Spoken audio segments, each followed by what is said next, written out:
Nós estamos apresentando aqui definições sobre do que se trata a psicopatologia.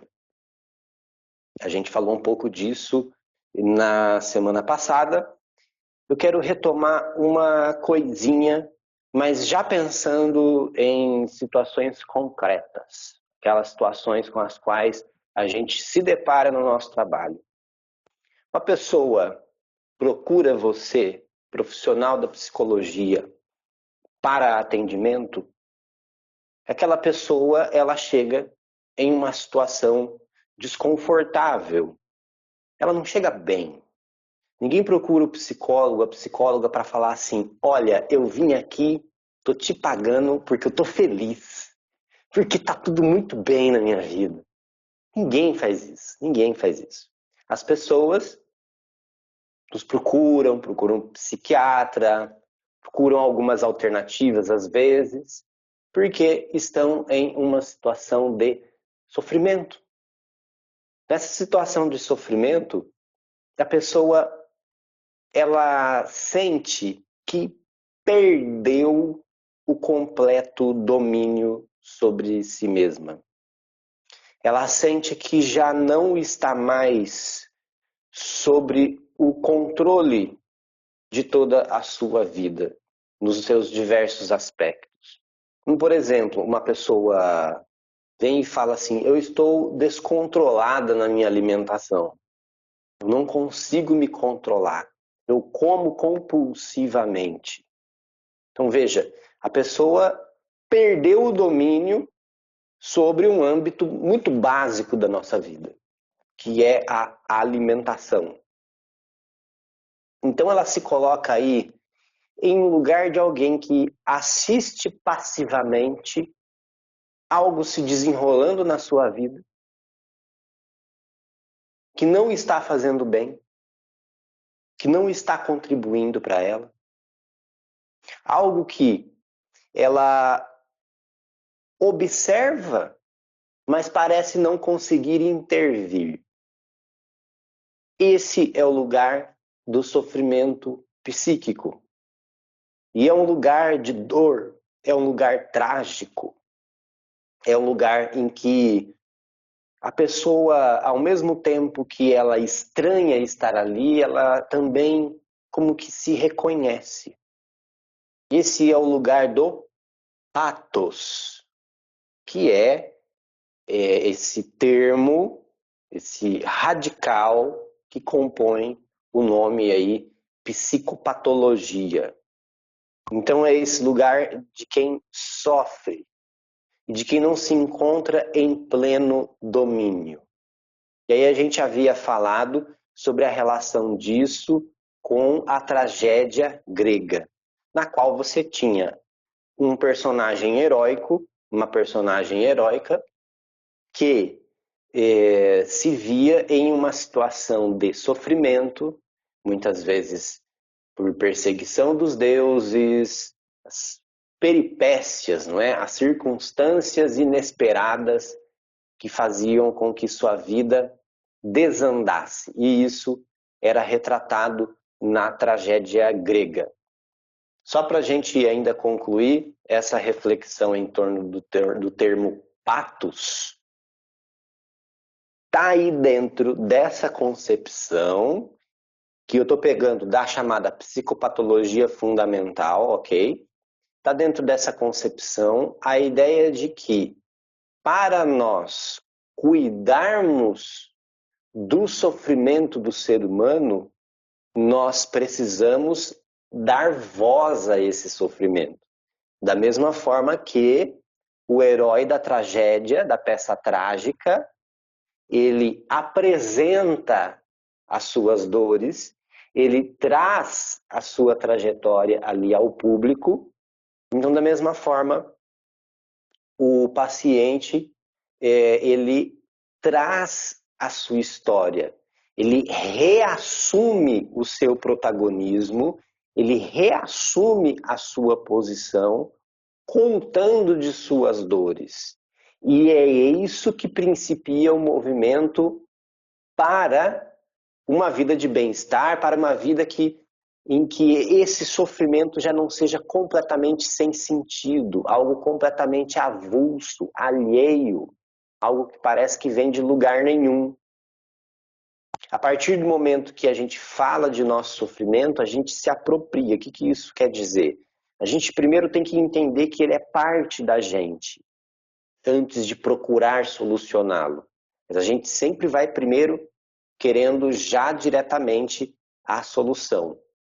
Mas nesse movimento de falar dele, apresentá-lo como num momento terapêutico, é que a gente está se apoderando dessa condição, compreendendo que ela é parte da nossa existência. Só para fechar o que está nesse slide que vocês estão vendo, o pathos se contrapõe a orthos. Vocês devem lembrar desse radical em ortopedia, ortodontia, ortodoxia. Orthos aí é aquilo que é o reto, o correto.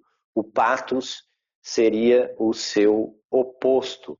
Só que aí, mais do que uma ideia simplista de doença, a gente está falando de compreender esse sofrimento como parte da nossa existência. O que não quer dizer simplesmente aceitá-lo e não fazer nada. Tá doendo, deixa doendo. Não, não é simplesmente isso. Compreender que a existência tem suas dores é um passo necessário para a gente cuidar delas. É essa que é a questão. E aí, então, quando a gente traz alguns elementos históricos, não é mera erudição, não é só conhecimento livresco, assim, agora eu sei a história da psicopatologia, agora eu sei como funciona. Não é uma coisa assim, né? É uma coisa assim também para refletir questões do hoje, tá? Questões do agora da nossa prática profissional. A história não é apenas, assim, é uma simplificação a gente dizer que a história é para a gente aprender com os erros do passado, mas serve para isso também, tá? A gente precisa falar um pouquinho da instituição chamada hospital, que nem sempre foi como é hoje, essa instituição para o cuidado da saúde das pessoas. Na verdade, o hospital, ele era uma instituição, um espaço de acolhimento muito mais geral na Idade Média. Que era tudo a mesma coisa. Hotel, hospital, era um espaço para acolher pessoas, um espaço para receber pessoas simplesmente. É a partir do século XVIII que a gente vai ter a diferenciação desses espaços que acolhiam pessoas consideradas inválidas, atendiam os chamados andantes, as pessoas que vivem pelas estradas, os saltimbancos, os mendigos e também os loucos, às vezes os órfãos também, tudo isso ficavam nesse espaço chamado hospital. É a partir do século XVIII que vai ter a diferenciação. E nessa diferenciação que cria-se o nosso manicômio ou hospício. É muito importante a gente pensar um pouquinho sobre essa origem, que a partir da perspectiva do Foucault, porque tem elementos aí que são presentes até hoje no nosso trabalho. Porque no século XVIII, com essa diferenciação então desses espaços, você passa a confinar os chamados loucos nos manicômios. Evidentemente, de início, sem propósito nenhum, simplesmente o propósito de confinar. Pouco a pouco é que a ciência, a medicina, a psiquiatria nascendo, a neurologia nascendo, pouco a pouco elas vão se preocupar em realmente entender que fenômeno que é esse. Mas aí, essa busca dessa compreensão, ela é levada, articulada por uma preocupação de se organizar aquela bagunça toda.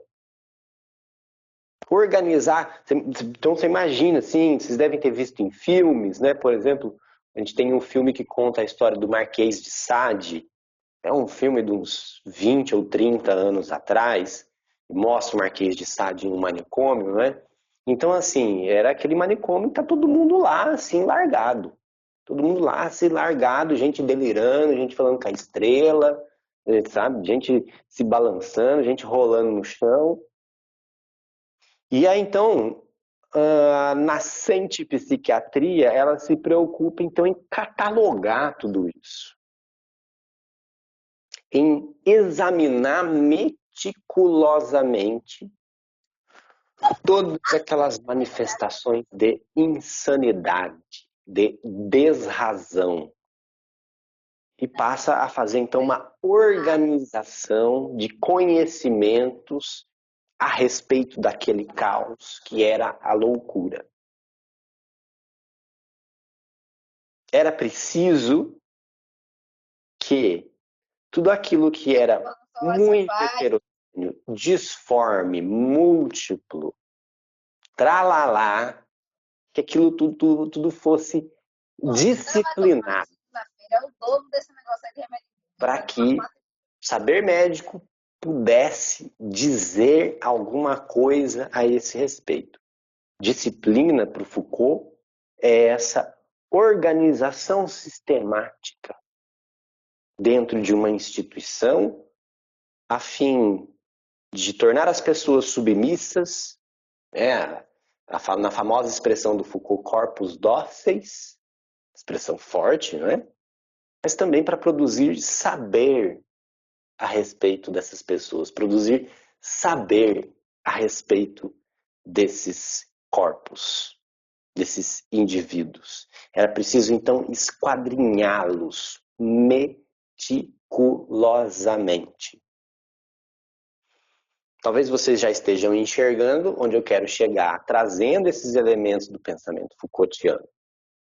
Esse esquadrinhar meticulosamente, ele está na origem da descrição das diversas psicopatologias e está na origem da prática do diagnóstico também. Que é essa ideia, então, de se esquadrinhar aquilo que está diante da figura do médico. A ponto de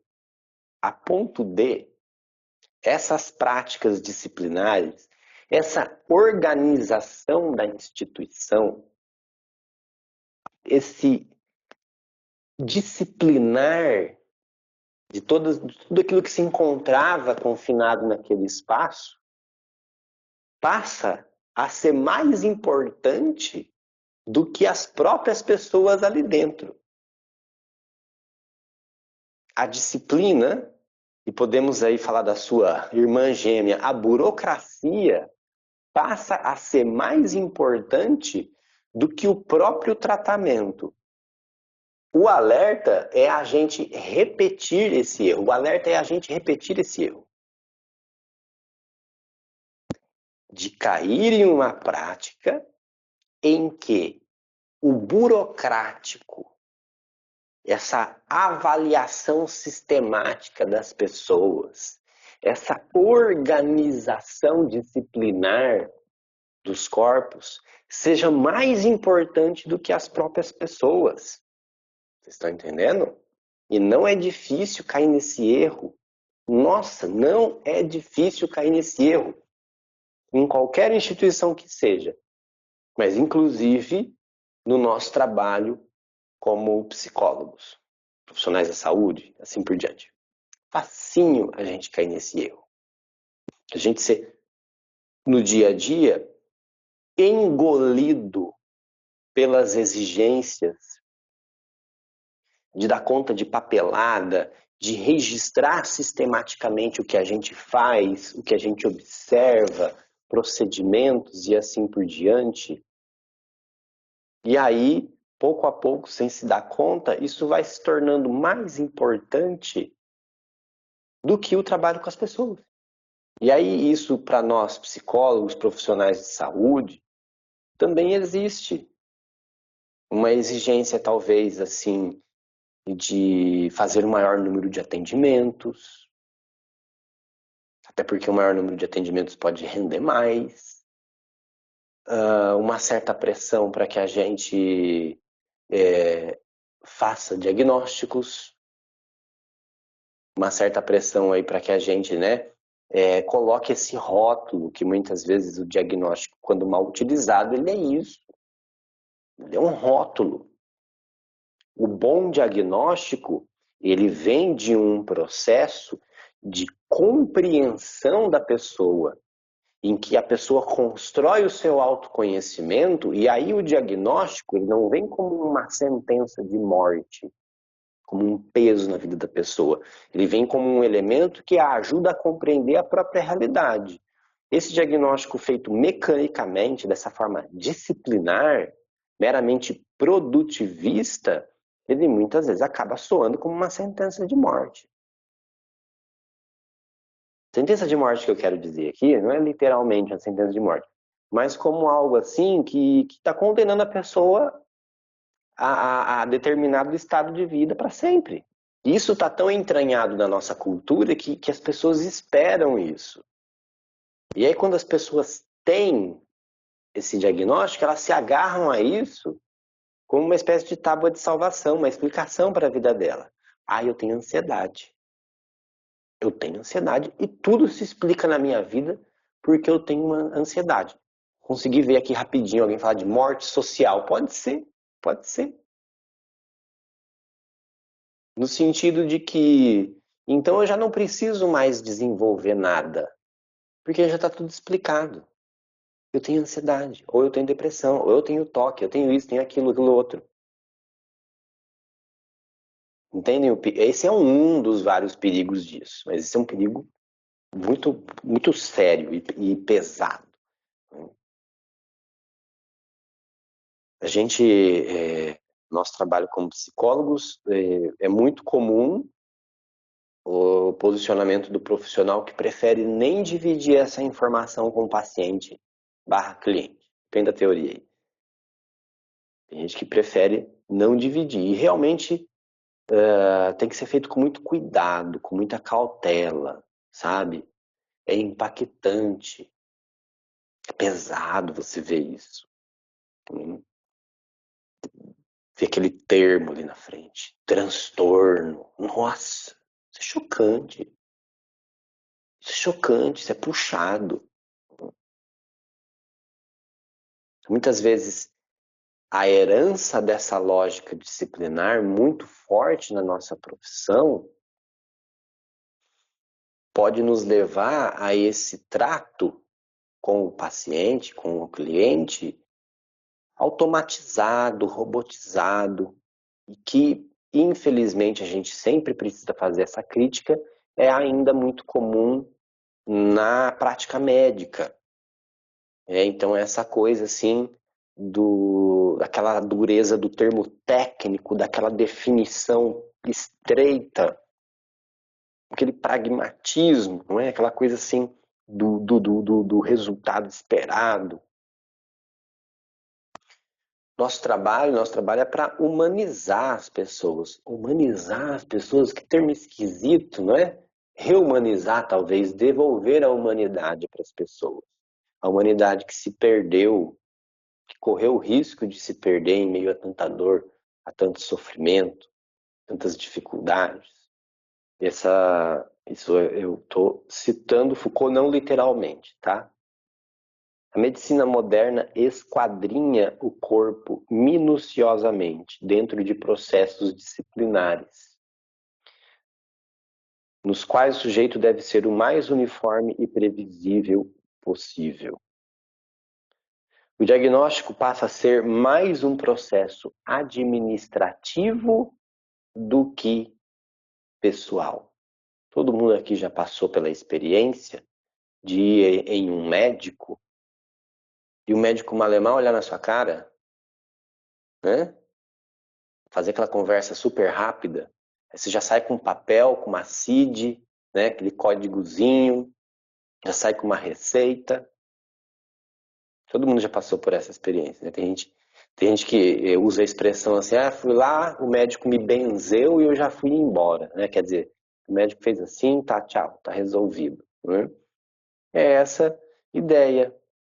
O diagnóstico, essa observação, esse conhecimento sobre a pessoa, diagnosticar, diagnose. Gnose aí é uma raiz que remete a conhecer, ter conhecimento.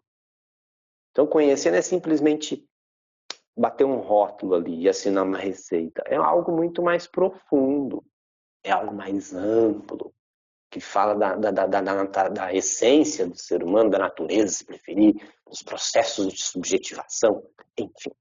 Esse cara aí, o Craig Pelin, não é o Zeppelin, que vai ser quem vai firmar pé na ideia de que o cérebro seria o órgão da mente.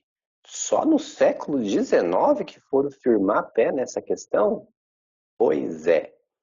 Já se falou bastante coisa sobre o cérebro, inclusive a ideia de que o cérebro ele seria uma espécie de radiador do corpo humano, que ele serviria para esfriar o corpo humano.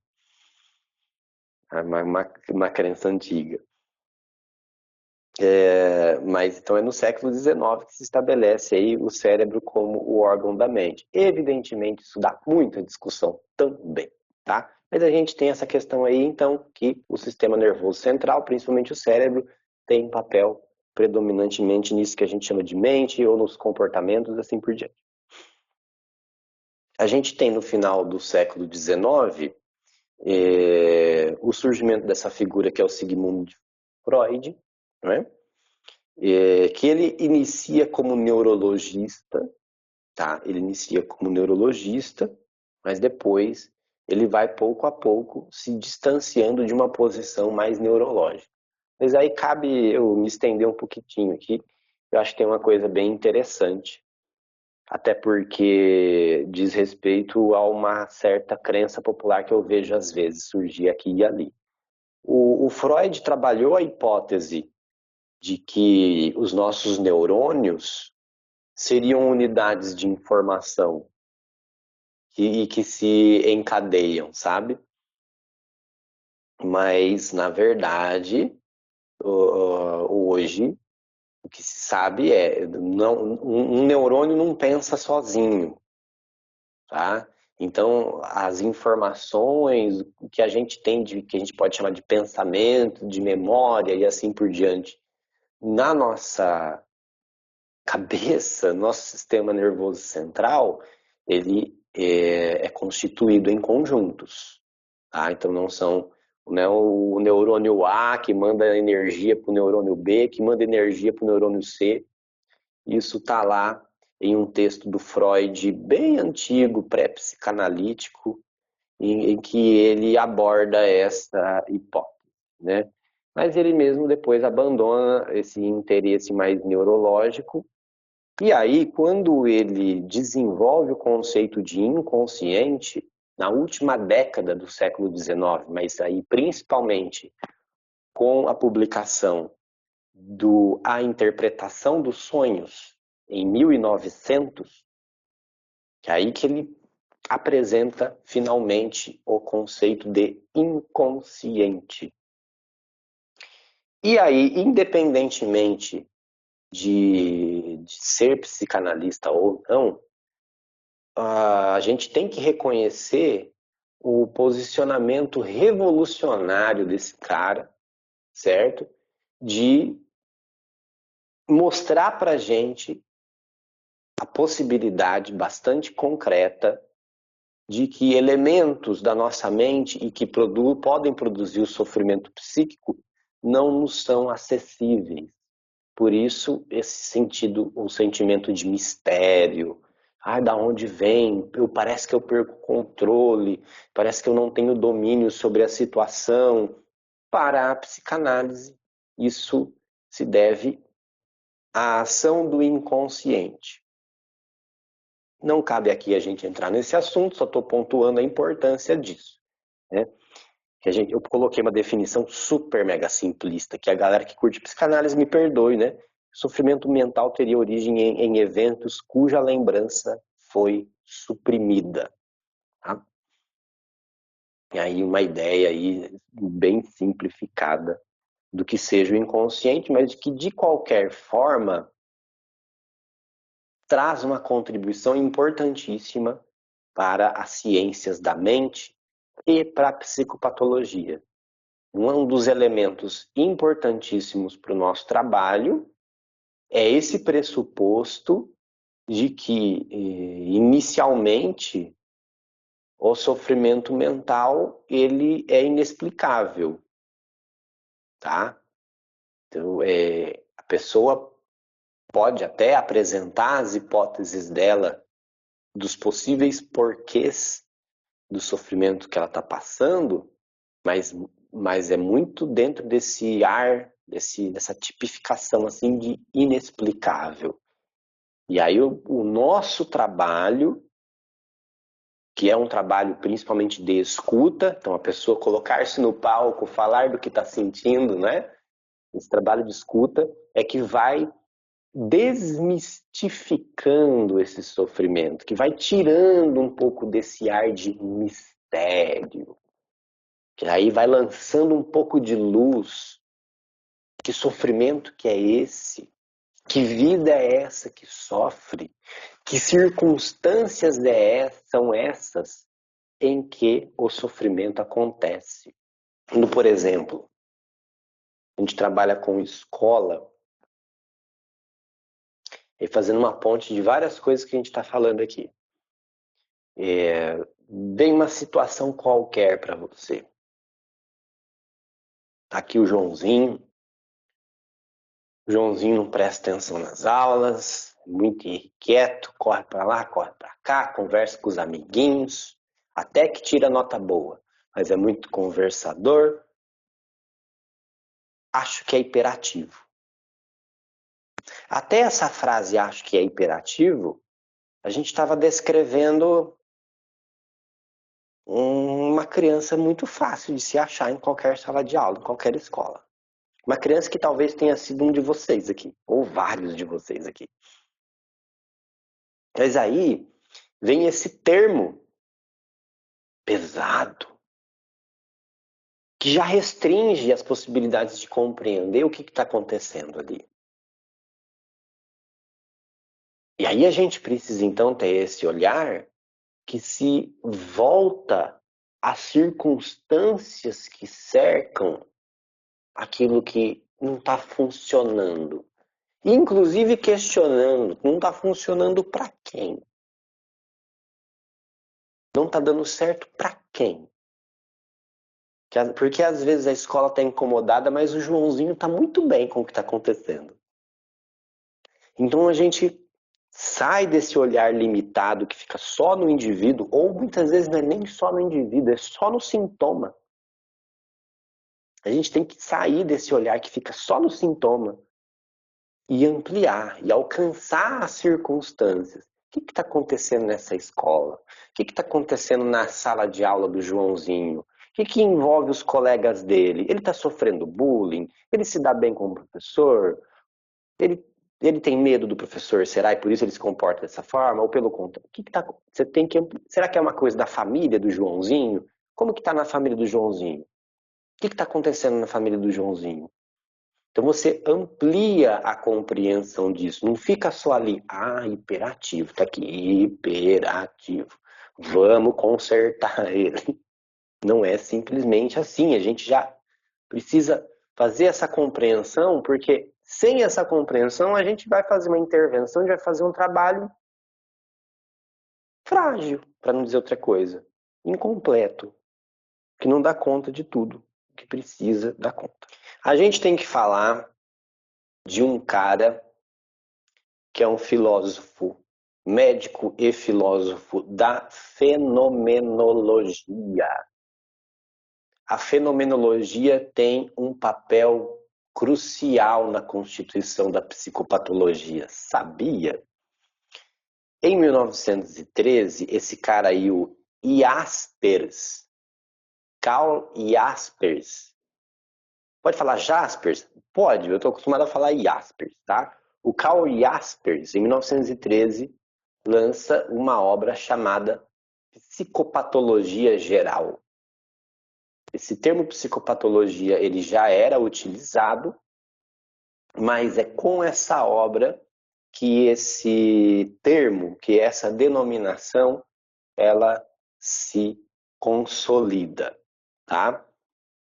Ela vem, então, da defesa do Jaspers por uma abordagem fenomenológica do sofrimento mental, certo? E que aí, assim, não vou ingressar numa aula de fenomenologia agora, por mais que seja muito interessante para mim, mas para falar de maneira simples, primeira coisa é, o Jaspers teve a oportunidade de fazer uma descrição sistemática dos fenômenos do sofrimento mental. A fenomenologia, principalmente aí nessa fase 1913, ela tinha um forte fundamento descritivo e a ideia do Russell, né, de que era preciso retornar às coisas mesmas. O que isso quer dizer? Observar as coisas como elas são, como elas se apresentam para nós. Então o Jaspers faz esse esforço de desviar-se, ou a gente diria na fenomenologia, de colocar em suspenso o que já se sabia, o que já se falava sobre o sofrimento mental, para fazer essa descrição sistemática e assim chegar na psicopatologia geral, tá? A gente tinha coisas bem esquisitas que soariam bem desconfortáveis para nós hoje, que se defendiam na psiquiatria, né? Como, por exemplo, a ideia da homossexualidade como uma doença mental, uma perversão, o uso do termo idiotia, pesado, né? O termo idiotia ele seria para esses estados negativos, em que a pessoa se fecha para o mundo, fica super introvertida, né? E entre outros termos aí que, né, a gente não usa mais mesmo. O uso genérico do termo neurose é dessa época aí, né, no sentido que neurose é sofrimento dos nervos, né? Então hoje o termo neurose é mais aí para as linhas psicanalíticas, né? Quem vai botar ordem na casa é o Jaspers em 1913. Não é pouca coisa, não é pouca coisa. Ele busca então a compreensão dos fenômenos psicológicos de uma maneira que não fosse como era feita pela medicina, certo? Aquilo que eu falei daquele exame metódico, sistemático, burocrático. A fenomenologia, ela faz uma crítica muito forte ao modelo positivista, laboratorial, estatístico, empírico descritivo. Qual que é a questão que a fenomenologia levanta? Esse método, bem aplicável aí à descrição da natureza, às ciências naturais, deixa de lado questões essenciais sobre o ser humano, inclusive o que a gente chama de mente. Tem toda uma discussão por trás disso, não é uma discussão pequena, não é uma discussão breve, tá? Mas a ideia basicamente aí é como colocar o elemento humano de volta nessa descrição metódica. E é isso que o Jaspers propõe. O outro lado dessa moeda é não cair no subjetivismo, é não voltar para uma posição muito especulativa, como era a psicologia filosófica, de muita especulação, de muito se pensar, né? Vamos procurar aí a razão do ser, a relação entre o ser e o ente, papapá. E aí se afasta, perde-se, fica muito longe da possibilidade de sistematizar. E a ciência precisa que as coisas sejam sistematizadas. Então, o Jaspers toma para si esse trabalho de Hércules, tanto é que Psicopatologia Geral não é uma leitura curtinha, não é uma leitura fácil. Quem quiser se aventurar, fica à vontade, mas realmente é um catatauzão, tá? É um livro longo. Então vamos já consolidando algumas definições de psicopatologia, tá? E aí aqui eu vou citar o Dalgalarrondo. Nossa, olha eu tirando nota baixa em ABNT aí. Faltou o ano aí na citação. A psicopatologia, em acepção mais ampla, pode ser definida como conjunto de conhecimentos referentes ao adoecimento mental do ser humano. Simples assim. Então é disso que a gente está falando. Mas para que fazer, professor? Toda essa reviravolta, todo esse papo. O senhor foi lá na tragédia grega, o senhor foi lá no Foucault, lá na Idade Média, lá no Demônio do Meio-Dia. Porque adoecimento mental não é uma coisa simples. É um fenômeno altamente complexo. Quando a gente se vê diante do sofrimento mental, né, a gente fica assombrado, tá? Aliás, mais uma daquelas dicasinhas assim, dividindo experiência profissional, cotidiano profissional mesmo, né? O sofrimento mental ele é desconcertante, tá? Quando a gente se vê diante do sofrimento mental, a gente fica chocado, a gente fica sem ação, a gente não sabe muito bem o que fazer. Então, a maioria das pessoas quer olhar para o outro lado, quer desviar, quer mudar de assunto, quer sair de perto. É algo assim que nos desestabiliza. Tem teóricos e filósofos que pensaram a respeito disso, várias possibilidades do porquê que a gente se sente assim, tá? Talvez a gente se sinta assim porque olhar para o sofrimento mental do outro nos remete àquela sensação de olhar para um abismo, olhar para um lugar muito alto e você sentir vontade de pular. Quando a gente olha nos olhos do sofrimento mental, a gente se reconhece.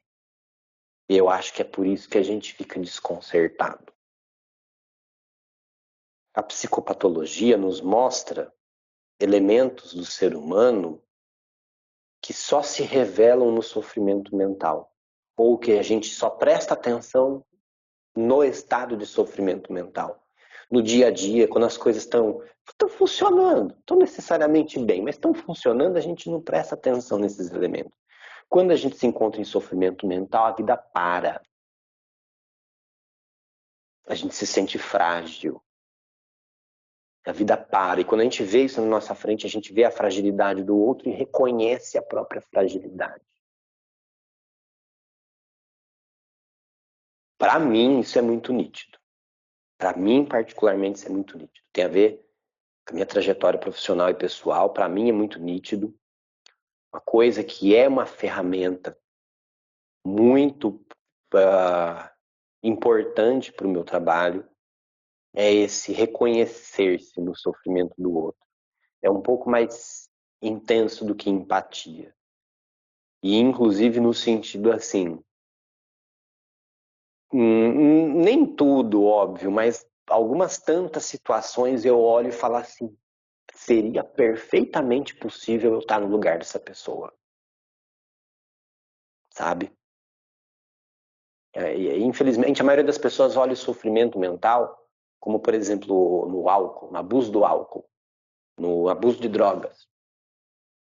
Ai, que absurdo!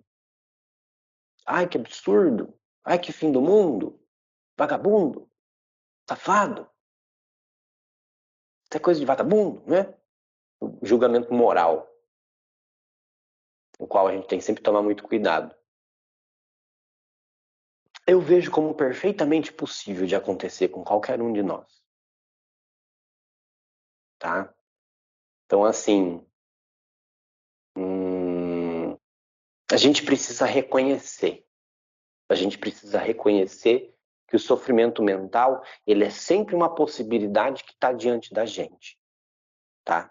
Seja delirar, seja depender de uma substância, seja afundar numa depressão, seja ser tomado pela ansiedade, por aquela urgência que é a ansiedade e assim por diante. É uma condição humana que está aí e qualquer humano, qualquer bicho, ser humano pode entrar nela. Muito cuidado com o discurso moral, tá? Ele já foi muito forte, inclusive na psiquiatria, tá? E que via a psicopatologia como um desvio moral. E aí então havia aí no século XVIII e XIX quem buscasse corrigir as paixões, tá num dos sentidos da palavra patos, né? Corrigir as paixões desenfreadas dos doentes mentais. Então muito cuidado. Nosso trabalho é científico, é técnico. Então a pessoa que sofre, por exemplo, com o uso crônico, abuso crônico de drogas, aquilo é uma doença, aquilo precisa de tratamento, aquilo não é desvio moral, não é safadeza, preguiça, qualquer depressão não é preguiça, por exemplo, e assim por diante. Toma muito cuidado com isso. Aí, ó, o psicopatólogo, eu achei esquisito esse termo, mas tá bom. O psicopatólogo não julga moralmente o seu objeto. Busca apenas observar, identificar e compreender os diversos elementos da doença mental. Outra citação aqui: nunca se pode reduzir por completo o ser humano a conceitos psicopatológicos. A experiência humana não é redutível a isso. E aí, então, vamos para algumas conceituações aqui, aí bem mais especificazinhas, tá? Tudo com pato. Tá vendo o pato? Pato aqui do patacolar. Ai, meu Deus. Patogênese e patoplastia. A partir desse binômio aí, vamos pensar algumas coisas aí. Gênese é origem.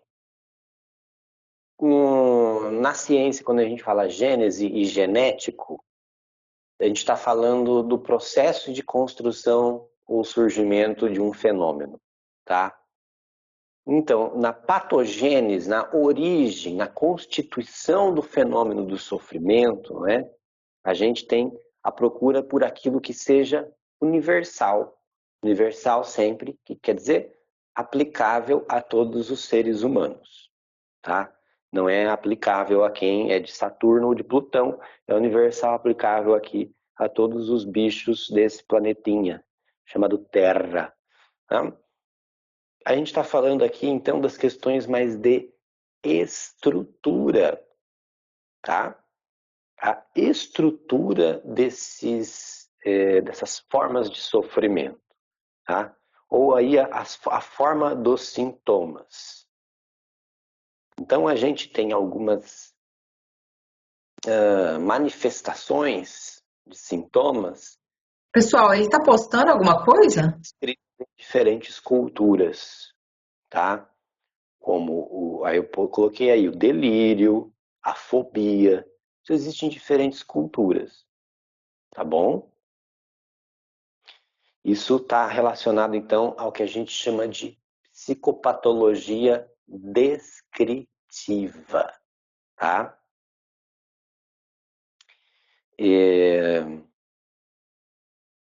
A questão cultural, eu vou falar volta e meia disso, né?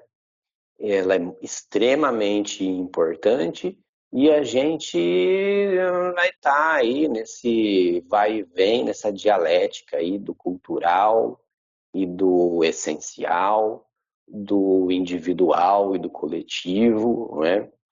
Uma coisa que eu esqueci de colocar lá na parte histórica, que é bastante importante, né? Como algumas culturas consideram a experiência da loucura como uma dádiva, um presente dos deuses. Então, que a pessoa que tem alucinações e delírios, na verdade, ela teria uma comunicação com o sagrado.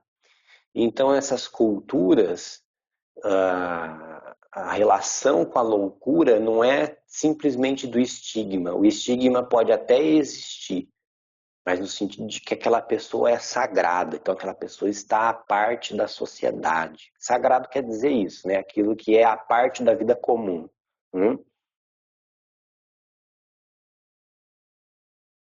A gente aí então tem, nesse nosso binômio que a gente está falando a respeito aqui, a patoplastia.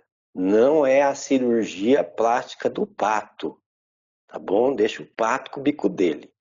A patoplastia, que plastia, né, a forma que as coisas tomam, tá? Quando a gente fala que algo é plástico, é que algo é moldável, certo? Um pouco pensando, o que esse professor tonto fazendo essas piadinhas aí? Mas nem fazendo essas piadinhas, gente, é sexta-feira. É sexta-feira, 10 para as 9 da noite. E a gente está aqui falando de psicopatologia, então a gente tem que rir. A gente tem que dar um pouco de risada, né? Tudo bem que eu não duvido nada que tem gente que tá com foninho ouvindo essa aula na mesa de um bar. Eu acho que tem, eu acho que tem. Tá frio aqui do sudeste para baixo, tá frio, né? Pelo menos no estado de São Paulo para baixo tá frio. Tem gente que tá embaixo das cobertas, mas acho que tem gente que tá no sextou aí. Que deve estar assim, mano, o que eu tô ouvindo aqui, né? Então aí, saúde aí para quem tá no sextou, né?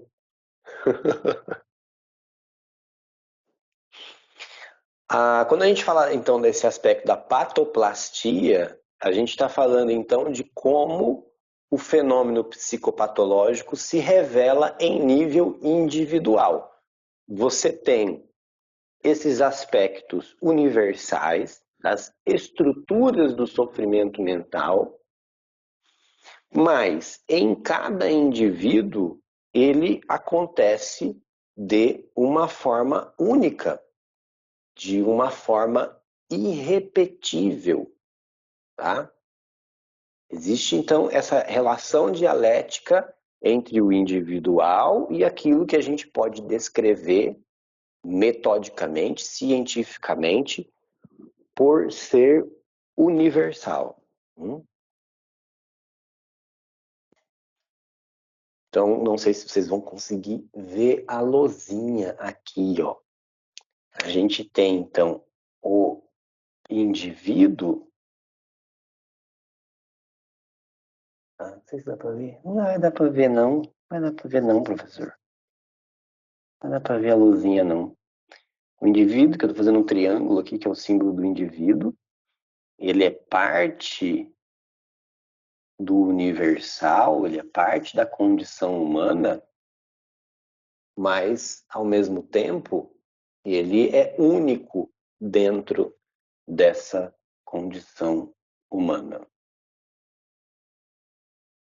Então, quando a gente estuda psicopatologia, quando a gente estuda psicologia, quando a gente estuda os testes, quando a gente estuda qualquer coisa relacionada à nossa profissão, à nossa ciência, a gente está aprendendo esses aspectos universais ou estruturais. Chame como a sua teoria preferida. Mas isso, aplicando, isso ajudando a compreender uma realidade que é única. Você vai dominar a teoria e a técnica para fazê-la se relacionar com a realidade única da pessoa que está diante de você, ou da instituição com a qual você está trabalhando, da coletividade com a qual você está trabalhando, tanto faz.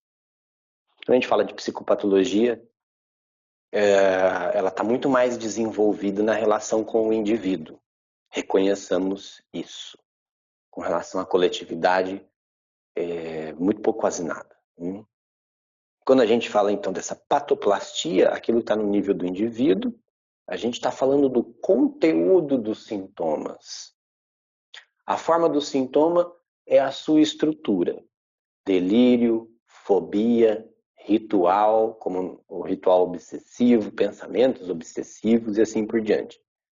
A patoplastia fala do individual, o conteúdo desse sintoma. Então pensa no sintoma como copos, como objetos que nós criamos para colocar coisas, colocar líquidos de forma geral. Olha que bonitinho. E aí o que você coloca dentro é único, certo? Então a gente tem a estrutura, né? Como eu coloquei, a fobia, o delírio.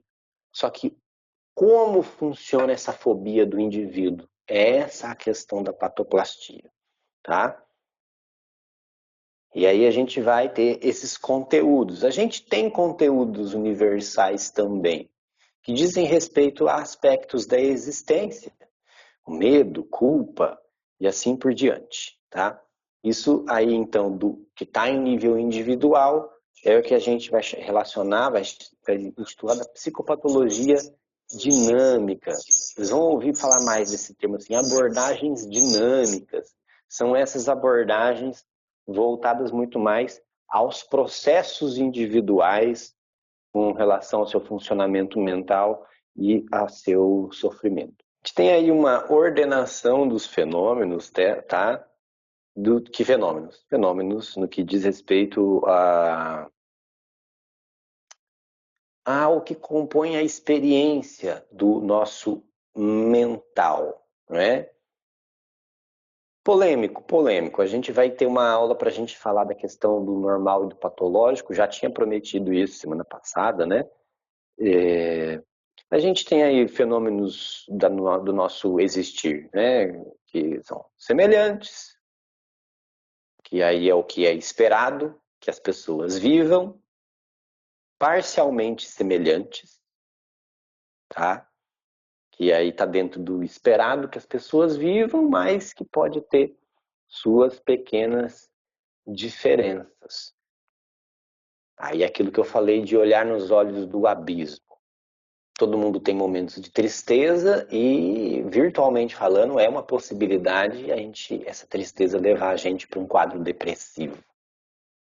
É aí nisso que entram esses parcialmente semelhantes. Nem todo mundo que enfrenta uma tristeza braba vai deprimir. Mas é possível, sim. Existe essa possibilidade. E aquelas vivências que são distintas das chamadas normais ou comuns, que aí são evidentemente, muito nitidamente psicopatológicas. Aí o que a gente lembra com mais facilidade é do delírio e da alucinação. Mas tem outras coisas também, como a confusão mental, não é? Que aí é muito nítido que tem alguma coisa fora do prumo ali, né? Outras situações a gente fica meio assim, tá? Então tem essa diferenciação aí que está nesse parágrafozinho aí da ordenação dos fenômenos. Tem seu mérito esse conceito, acho um pouquinho complicado. No mundo real, na prática, as coisas não são divididas tão facilmente assim, que às vezes parece uma coisa, pode perfeitamente ser outra. Vai muito da prática para a gente ir conseguindo ficar com um olho clínico, mas um olho clínico no bom sentido, em que a gente consegue aí enxergar com um pouquinho de mais facilidade as diferentes situações que se apresentam para a gente. Né? Mas nunca pode cair no erro de achar que está sabendo tudo. Assim, né, o psicólogo velhão, psicólogo de carreira muito longa, né? Eu sei tudo. Eu sei tudo, eu bato o olho, eu sei o que é. Eu bato o olho, eu sei o que é. A gente ouve gente falar assim, não, isso aqui, a pessoa nem viu o caso, você só comentou alguma coisa, isso é ansiedade, eu sei tudo. Perspectiva médico-naturalista. Ai, como psicólogo gosta de criticar médico. Ah, mas não é assim. Mas,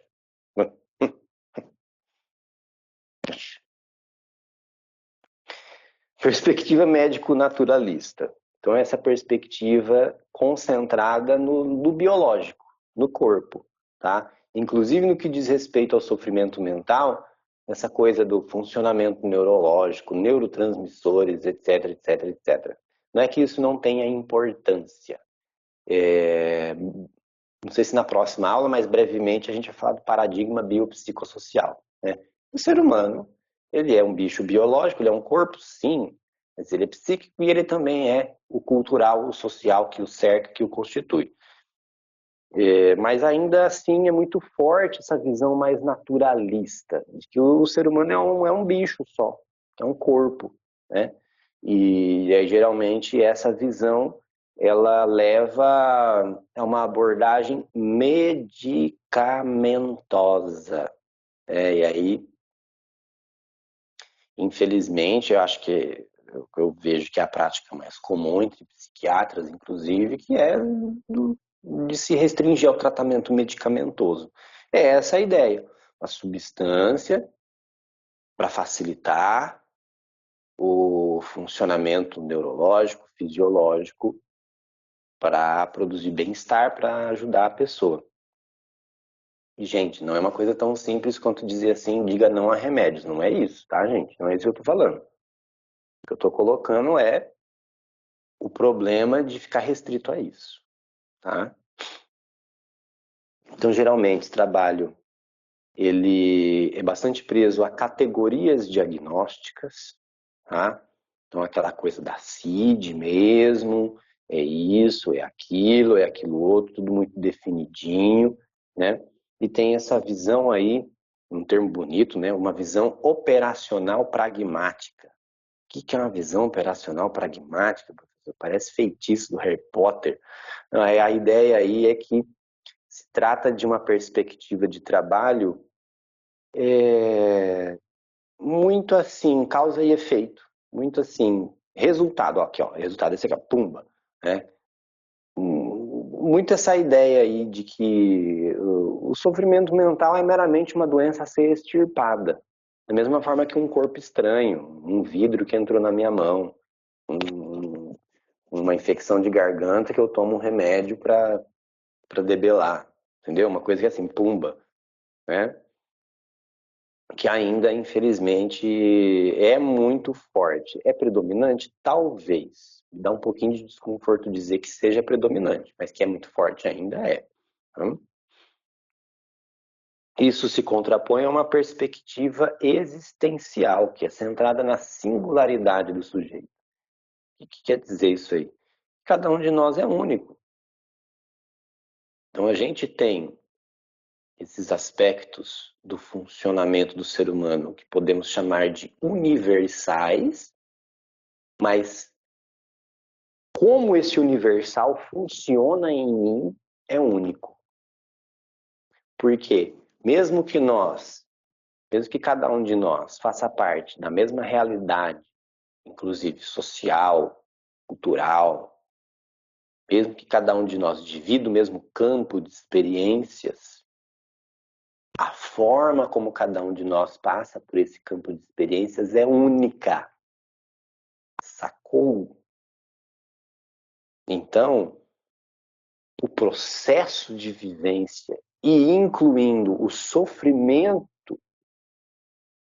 imanente a esse processo de vivência, que é indissociável desse processo de viver, ele é único também, tá?